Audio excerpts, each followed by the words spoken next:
welcome to the HENOSIS Podcast. Once again, episode 3. So this is the third episode. If you don't get episode 3, is the third. Anyways, today we've got quite a different setting. Sophia, would you like to explain what the background is? Yeah, I mean, this is my room. We're on holiday, so we don't really have access to our normal little meeting room with the red backboard. So might be a nice change, Thankfully. But yeah.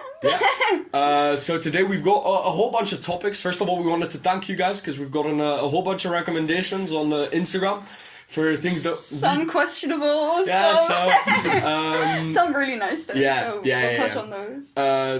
We wanted to touch on one in particular that was that had to do with society's portrayal of success and happiness, and I think that.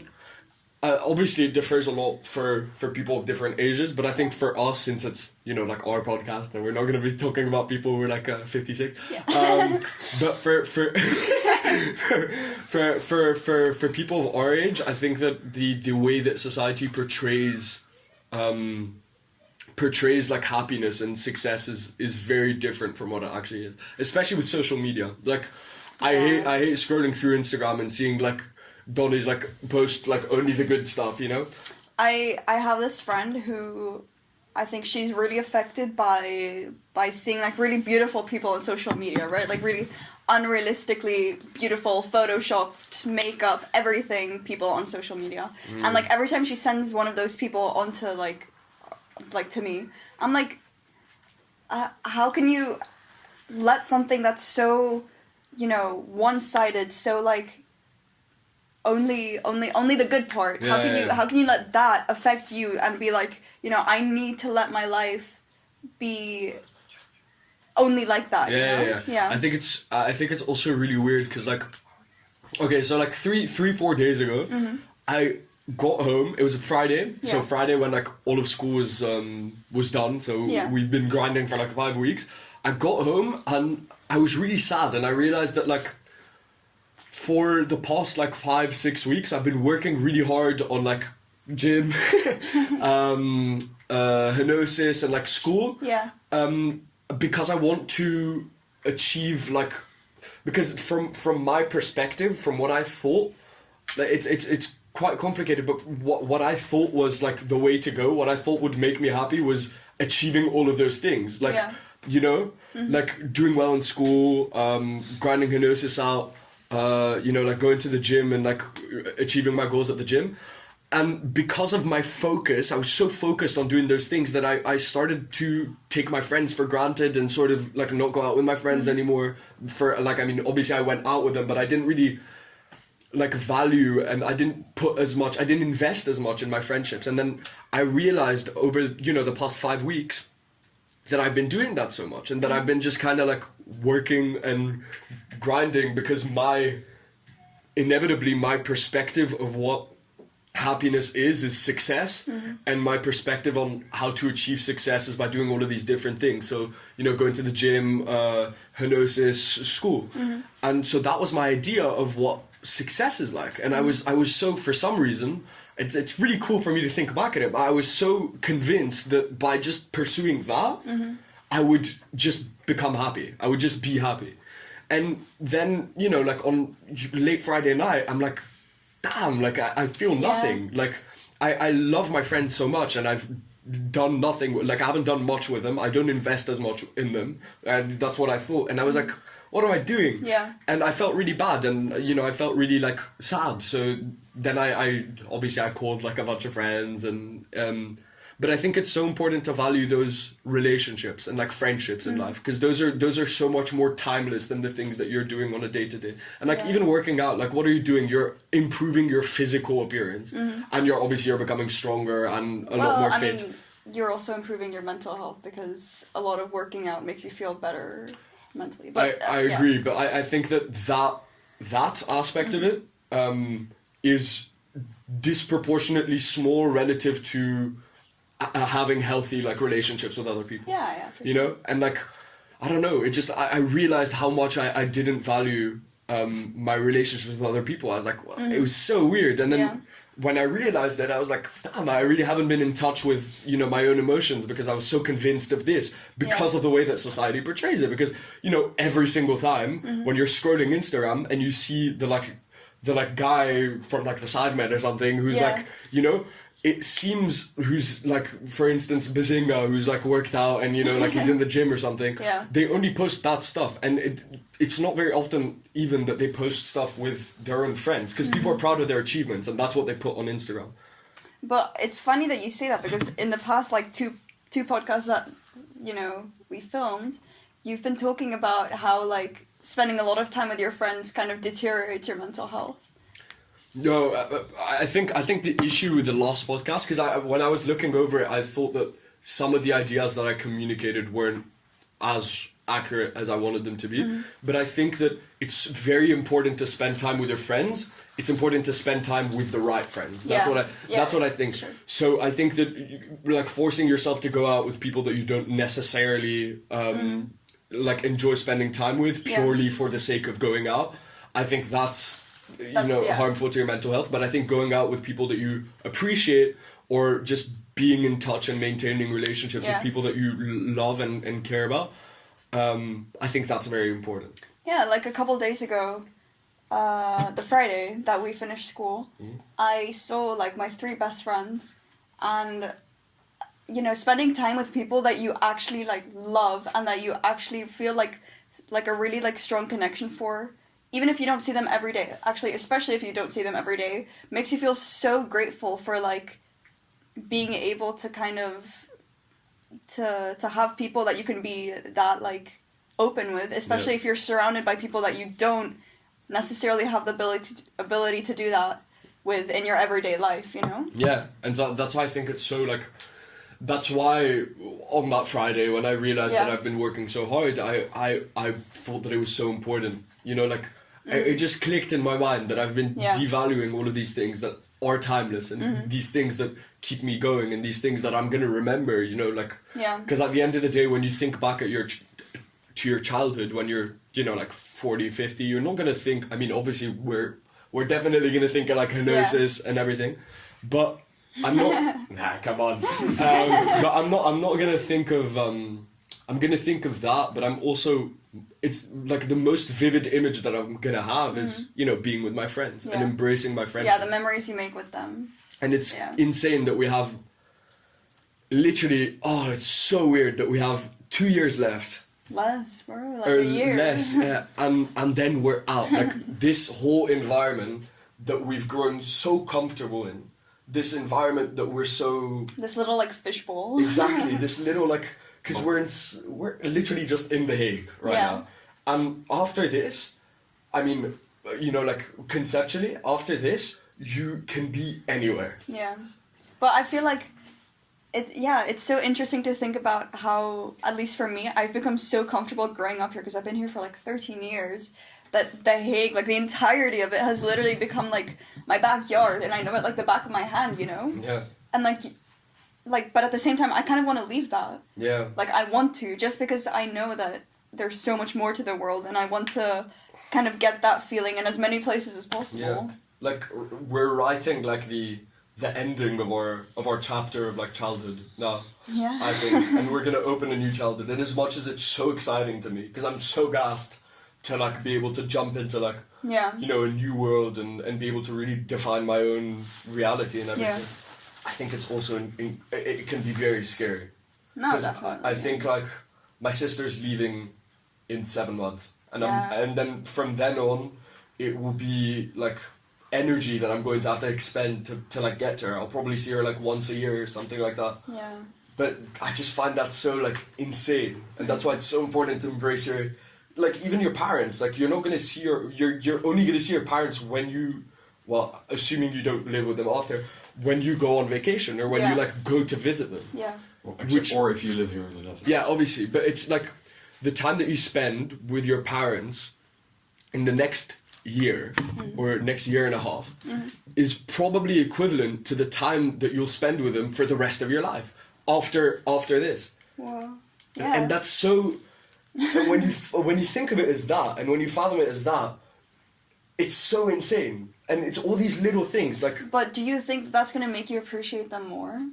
I've by purely thinking of this, and by thinking of everything that my parents have given me until now, I appreciate my parents to the end. And I think I'll appreciate them when I grow up too. But I think by realizing it now, I think that's what's made me appreciate them a lot more. Because I realized this, like, 3 months ago, I really thought about it, and I was like, damn. And ever since, I mean, my appreciation for my parents has been crazy. And I want to spoil them when I grow up. Like, I actually want to spoil them when I grow up, because they've given me way too much. Like, you can never repay your parents, regardless of what you do. So it's just super weird to me to think that, like, in 2 years... And 2 years is, again, like, a lot, right? But in 2 years, this whole chapter closes and we open an entirely new chapter in our lives. And, you know, all the people, like, all of this environment that we've become so secure and comfortable in is gone. Gone completely. It's not fully gone, though. Like, I feel like growing up in this kind of environment is always going to stick with us. And it's shaped us as people, you know? Like, imagine if we hadn't had such, like... close friends or such ambitious friends or such, you know, such a comfortable place, and you'd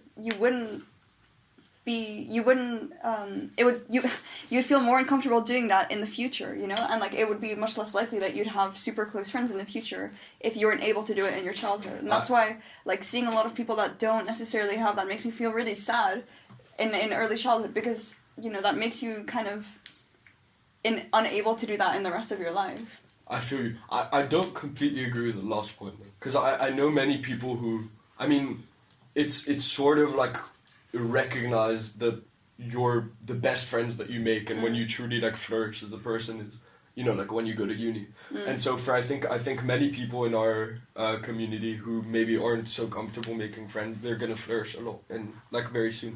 Because the issue is that, like, right now...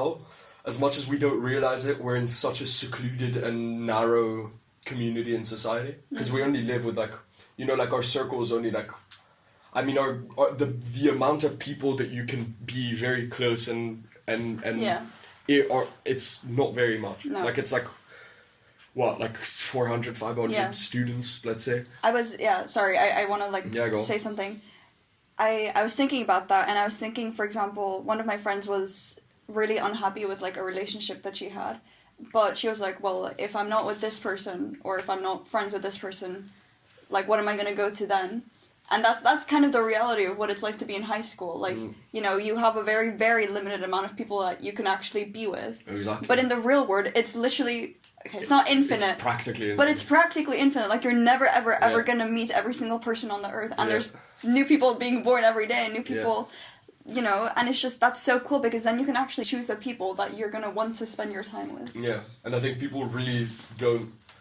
Like, the fact that the whole idea of people in high school, you're more respected as a person if you have more friends. Something along those lines. Yeah. I think that's so, like, by definition erroneous, because... in the circle, it all depends on, like, the personalities of the people, right? And so why should someone be respected or valued more than someone else purely because, you know, they've been lucky because the people around them or the people within the community are a little more like them? And that's something that I think changes a lot in university. I mean, I don't know, but I think it's something that would change a lot in university, because then it's like, first of all, you're narrowed down to all the people that are like you. Exactly, because they're all choosing to do the same subject. Exactly. And, like, if you go to, like a competitive uni, then it's all people that are, like, focused on school, you know? And then, on top of that, there are just so many more people. And it's a whole other, like, you know, like, there's so much more liberty, there's so much more freedom, and obviously there's a lot more responsibility. And you don't see the same people every single day, you know? Like, your lectures are, like, 200 people big, and then that's, like, one lecture, but, like, then you have, like, I don't know how many, and then on top of that you go out and, like, you meet people in, like, other social settings, so you're so much more... It's so much more open. Yeah, exactly, and that's why I think people shouldn't really be limited by what, like, your current community tells you to do. Because I know, like, for me, I'm comfortable with the people that I'm around, and for me, I've been lucky enough to, you know, be quite similar to the people that are around me, so I feel very comfortable. But I know other people that perhaps don't feel as comfortable in the community, and yet, you know, they are limited by the norm that we as a community determine. Well, obviously, we don't like determine it by coming in and talking about it. I mean, it's sort of like, the norm is what most people do, but the norm just depends on the people. Yeah. So why would you, purely because you've been unlucky because you're part of this community and you're a little more different to everyone else than some other people, why should you limit yourself, and why should you make yourself abide by what the community decides is supposed to be the norm? That doesn't make sense to me. And people limit themselves like that in high school, and then when they get to uni, they're like, damn, that was so stupid. Because when you get to uni, you're like, I've wasted all of my time in high school trying to satisfy the expectations of people that were kids, people that were just trying to make sense. And that have no effect on your life. Exactly. But I feel like people that aren't really comfortable, like growing up in their childhood in the environment, never at that point in time have the ability to like flourish like their personality and become confident, And I feel like that's why a lot of people start like becoming kind of confident in themselves or whatever in university and later in life. But I just wish everyone had the chance to do that earlier on, so that you could like really like get the most out of your early years, because like you said in the last episode, you're never going to be this age again, and there's so much that you could get out of this point in time right now that maybe you won't be able to in the future. So like it's just so important, I think, to kind of have a community where not necessarily you have to be friends with everyone, not at all, but you can just you can feel like comfortable. You can feel comfortable, and you feel accepted. Yeah.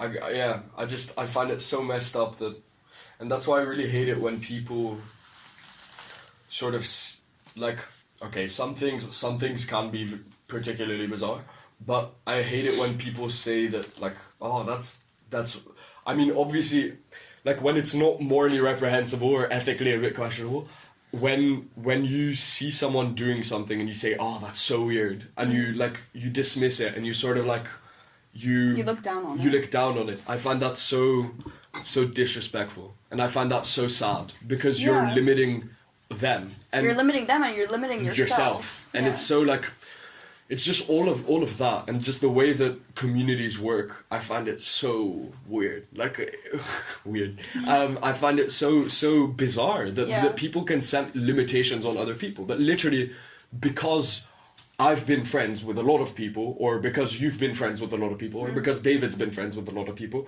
and those friends together have decided that it's weird to do something, you dismiss that as an opportunity for someone else to pursue. And I find that so like... But if you think about it, the reason we do that is because like biologically, you want to fit in, to become part of like a tribe, a herd. Yeah. A herd. Yeah. Herd. Herd. Yeah. And so we're thinking like, should we try to I'm thinking, is it natural to try to like overcome that if that's kind of biological? And that's like a really interesting philosophical question. Yeah. But like at the same time, if we don't overcome like our very innate like biological needs, are we anything more than just like an animal? Yeah. We're social animals. That's so like, at the end of the day, you want to fit in with the norm, because that's just the way that that's the way that we operate. Like we innately, like it's not even something that we recognize, and it's not something that many people recognize, but you want to fit in with the norm, and you feel bad, you almost feel guilty when you don't fit in with the norm. But you feel like scared, you feel like exactly. But I think that the most important part, because yes, we are animals, but we've grown past, like we've evolved past the level of being animals, and everyone's been defining their own realities for centuries now. I mean, it's been a very long time since we've been just animals, I think.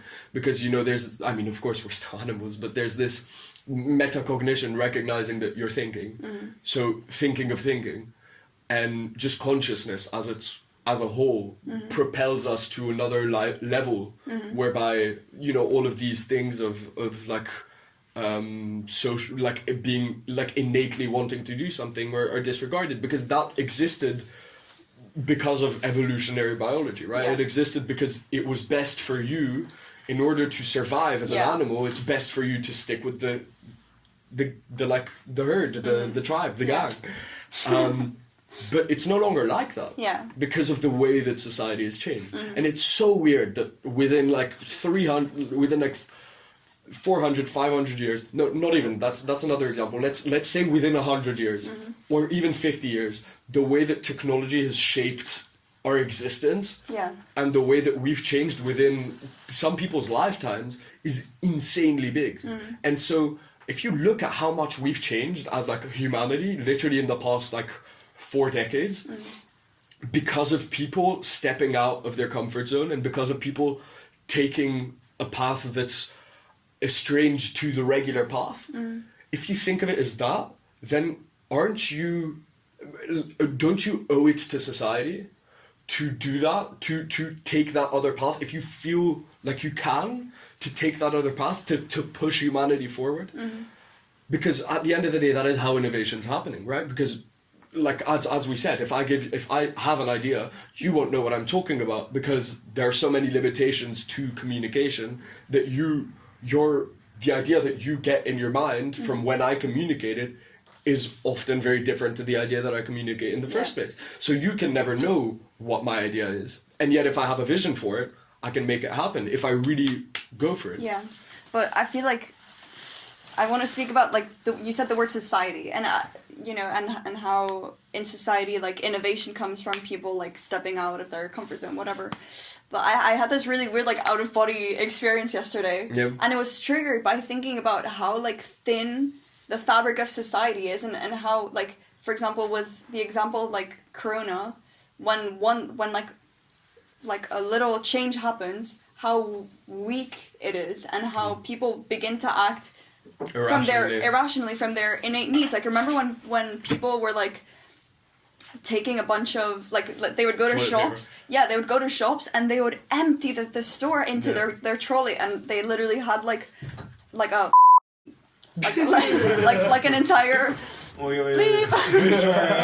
entire pantry full of toilet paper or pasta or whatever. Yeah. And and that's people really thought that you needed to do that. People were scared. Yeah. And that makes you realize how weak society is, and how weak these rules that we've established are. Exactly. Because I think that I'm trying to find a metaphor that makes sense, because it's very hard to explain ideas like these when it's. Yeah. But I think that what we've done is that when centuries ago, when these fabrics of society were created and, the norm of how we live and modern society was being created, there was an underlying, ideology behind how it would work. There's an underlying reason that all of this exists. And as we've progressed, so this is just a higher level of abstraction from what we wanted from the ideology. So there's an ideology, and then this is what we've manifested. And progressively through time, people are only living on this level of abstraction without understanding the ideology. Because at the end of the day, we still want to survive. And so this is just supposed to help us survive, and it's supposed to be something that derives the most happiness and is, the way to go. And that's why the vast majority of humanity lives like this, right? But if you look at some tribes who've never had to think of, who've never even seen a white man, for instance, right? Those people, they don't have technology that constantly, hinders their dopamine receptors, and they don't have a lot of things that hinder our mental health. And so we've done all of these things. We've developed society so much in the past few centuries, even with technology, and none of it's regulated. None of it's it's not regulated. That's the issue. None of it is regulated. It's just emerged.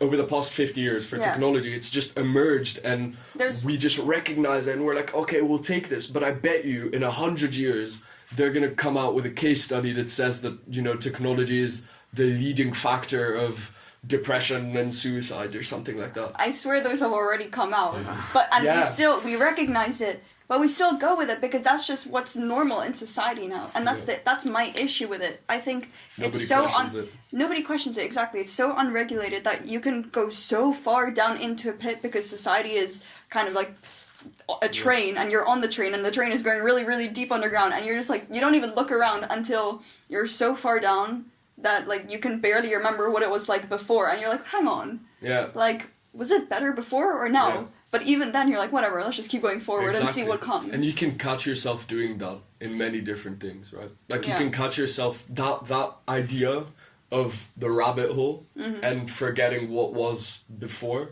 is an idea that can be transposed into a whole bunch of stuff. Yeah. Is it really that, or is it just because we're really lazy? Because the only reason we go through that rabbit hole, the only reason that we use all that technology is because it makes this easier for us to live, right? But so isn't it just because we're inherently lazy that it then becomes a societal norm? But if you think of it as, so let's break that down. So if we're lazy as animals, so we'll settle, from what I understand from what you're saying, we're lazy as animals, so we'll settle with a little bit of serotonin. So if you're scrolling Instagram, you just get a little buzz, and that's it, and you're happy with it because they're like, yeah, whatever. I agree. That's the easiest way to get it. It is the easiest way to get it, but that way of getting it always has negative side effects, right? Because you do that, and progressively your serotonin receptors will want more and more. You'll spend more and more time on your phone. You'll be more and more addicted. You'll value the likes more and more. And it's crazy to think of it as this because I mean, I don't, like, when I get a like, I don't think, like, I value this, but I think maybe subconsciously you do.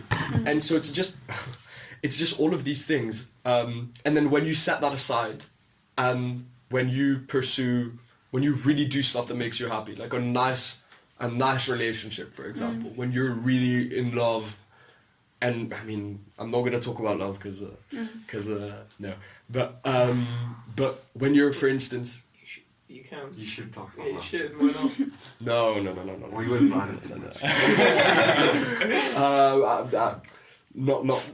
Maybe another time, because I think one of our late night episodes. Yeah, because I think love deserves a lot more than just a little snippet in an episode, because I think it's a whole other. Plus, it's really intimate. I don't know. It's kind of weird. But on a real note, though, like, when you're properly, truly in love, I feel like, and again, I'm 16, so I can't really know, but I think that emotion and that, like, level of, like, happiness is incomparable to scrolling the Instagram. And when you feel something like that, or when you go to, like, when you do something, it doesn't necessarily have to be love, but when you do something that makes you really, really happy, then you realize that all these things are just distractions, and they're just taking away from the true reality. And that's what's so sad about it, because we're living in this, and we think that it's just normal to be spending our time on our phones, and we spend like 3 or 4 years on our phones, like, in total. All of that for nothing. You gain nothing from spending time on it.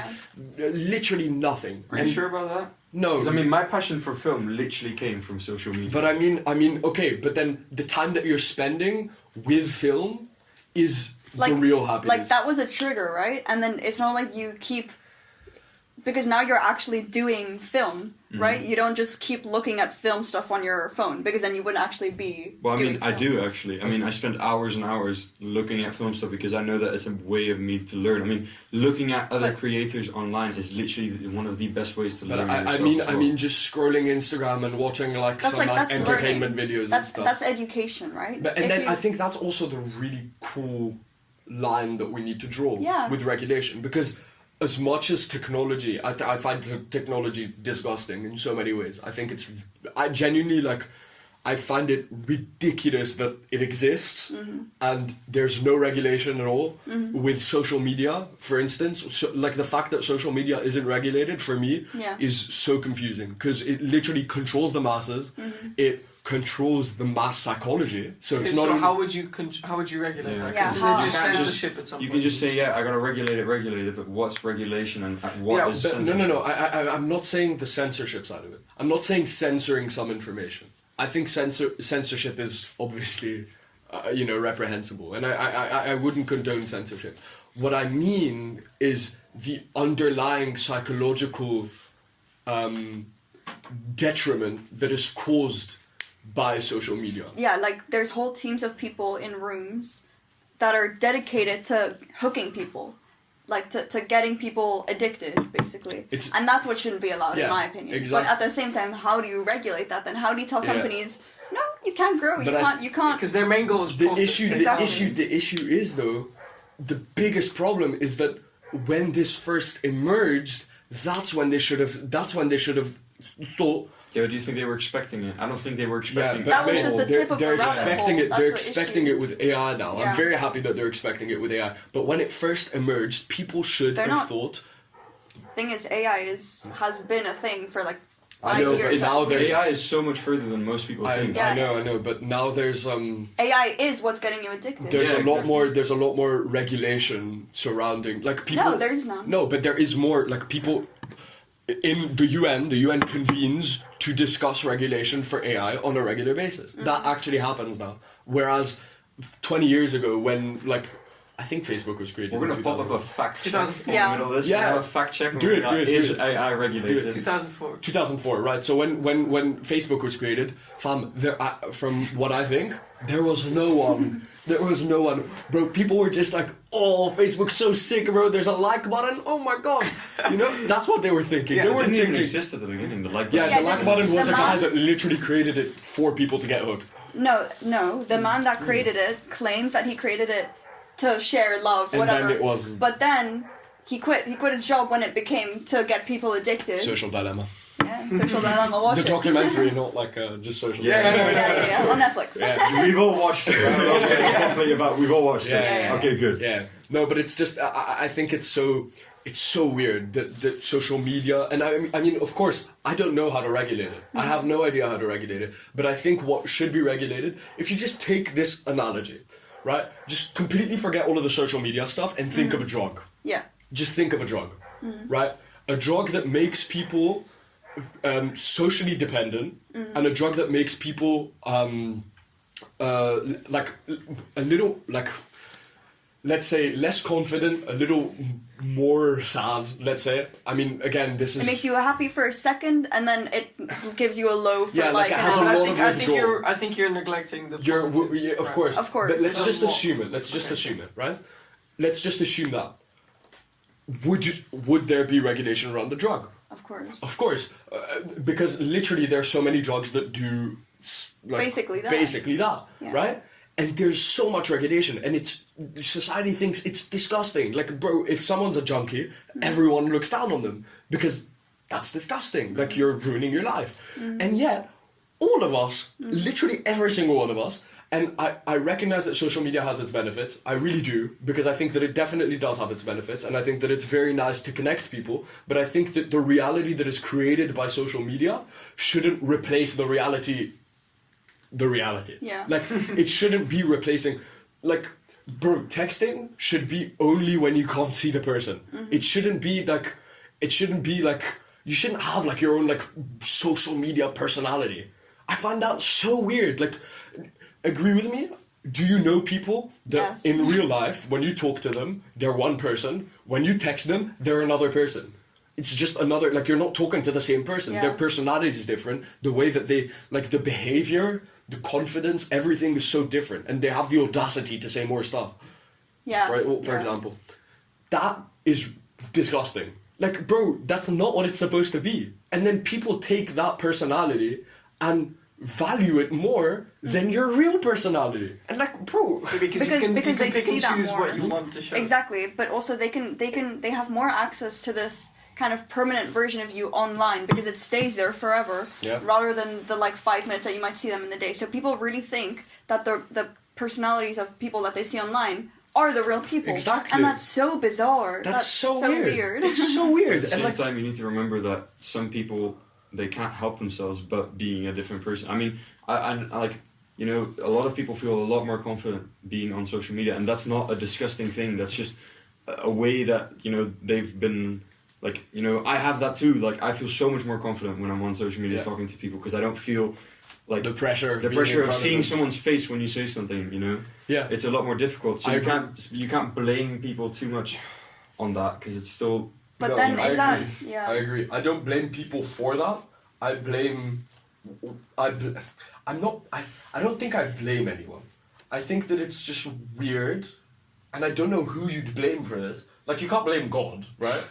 You can blame the creators. But yeah, I guess like the God of the website. No, but if you I blame the people who have normalized, and I hate the term normalize. Normalize is like normalize that. But I blame the people who have normalized social media being an acceptable place to create your own personality and to portray your own reality and to make people recognize you for who you are on social media. Like I think that's why, for instance, when we talk about like celebrities, that's why we glorify celebrities so much, and we think that they're not even real. Like when you think of a celebrity and you think of seeing your celebrity in real life, you're like, have you seen like the videos on YouTube? Where, weird. I was in Paris and I saw Liza Koshy. I don't know if you remember her. Mm-hmm.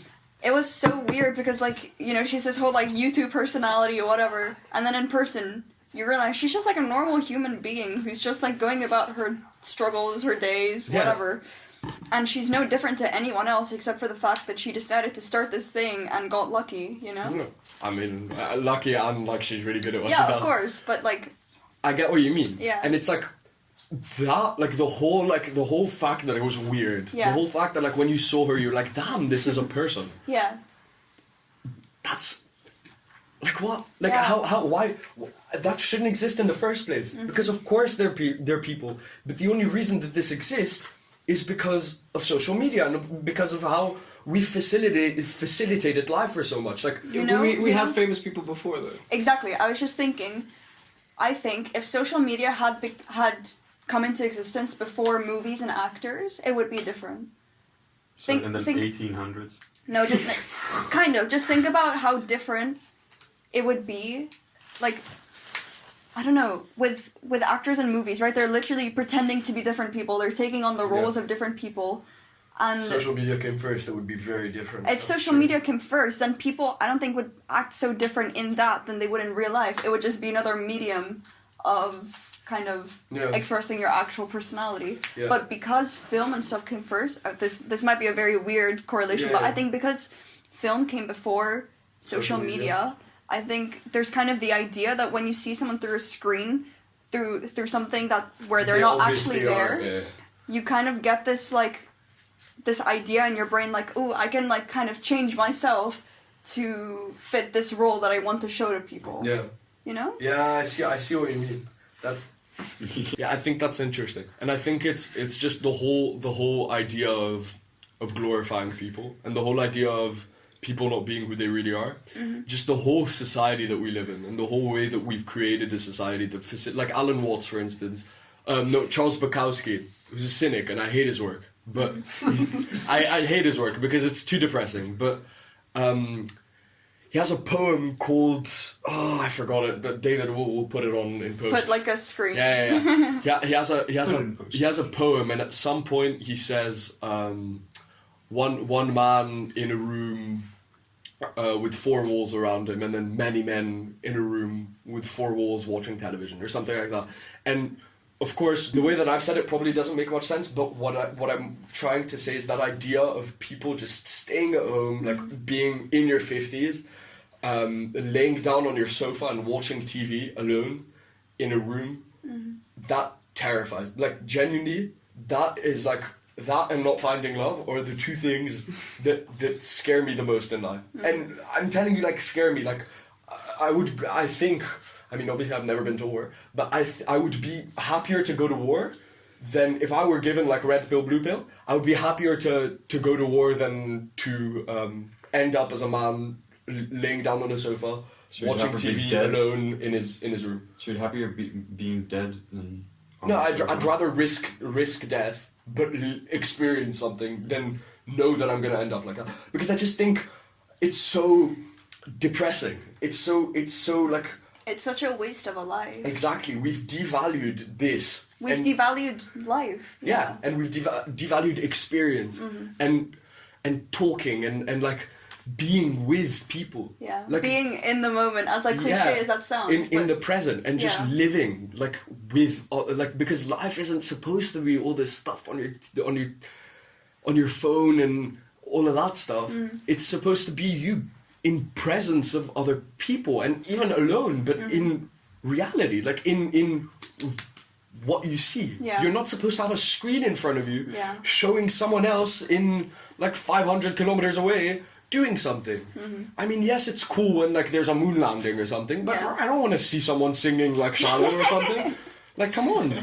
Like, bro, like, and it's just, and yet it's so addictive, and yet it's so, since it's the norm, it's like, what else am I meant to do now, right? Like when you're at home, you've come back home, you've done all your homework. What am I meant to do now? Yeah, and the thing is, it's so much easier to pick up your phone and spend an hour on that than actually find a hobby, and that's why people do it, you know? And that's why I know so many people where when you ask them, what do you do in your free time, they say, Just Netflix. No, they literally don't know how to answer, because the real answer is I just scroll on my phone. Yeah.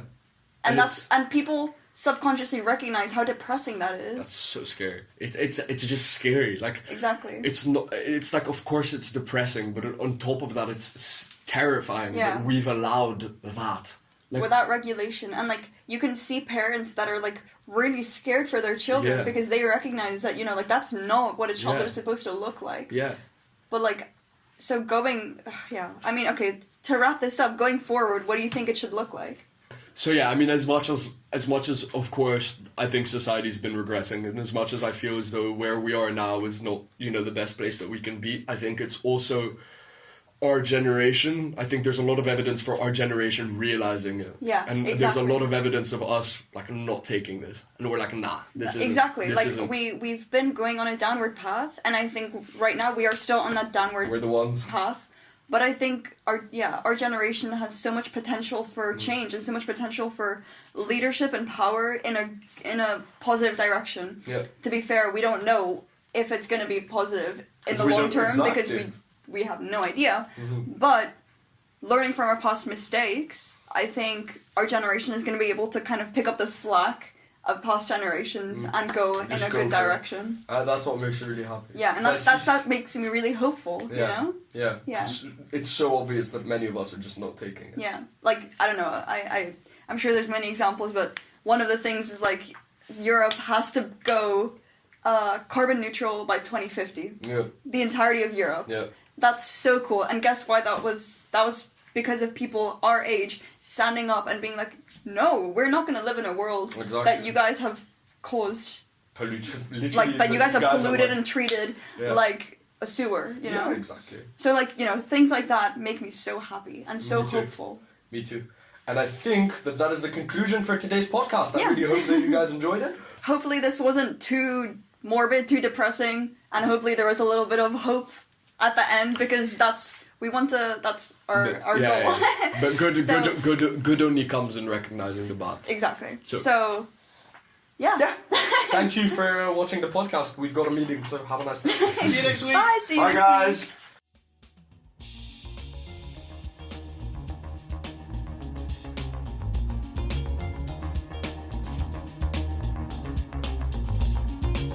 Bye, guys. Alright, cool, guys. Well done. Did you enjoy that? Yeah, I thought that was pretty. Big D definitely enjoyed it. He's giving me a little nod right now. He definitely is. But anyways, The man's just been. Wait, where are you, David? Oh, you're right on. You've just been kind of sitting over there. How you doing, David? Fantastic. Great. so yeah. Whoa. You've got Scott stains on the camera.